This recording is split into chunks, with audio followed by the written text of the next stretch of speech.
ఒక చిన్న ట్రిక్ ఇది చూడండి, మొత్తము వరుసగా ఇలా వరుసగా పెట్టుకున్నాను కార్డ్స్. ఓకే, పెట్టుకున్నాను. ఇప్పుడు కార్డు ఒకటి వేసాను. ఇప్పుడు ఈ కార్డులో ఇట్లా లోపల పెట్టాలన్నా లేకపోతే ఇట్లానే పెట్టాలన్నా, ఓకే, ఇలా పెడుతున్నాను, ఇలా పెడుతున్నాను, ఇలా పెడుతున్నాను. లేదు అంటే వరుసగా పెట్టేసుకుంటాం.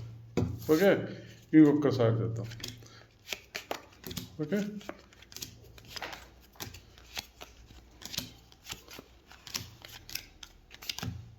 ఓకే, ఇప్పుడు చూడండి తమాషా. 2 3 4 5 6 7 8 9 10 JQ K. నేను చేసినట్టు చేయండి, మళ్ళీ అట్లానే వస్తుంది. ఎట్లా వస్తుందో ఏమో ఏం తెలీదు. Thank you.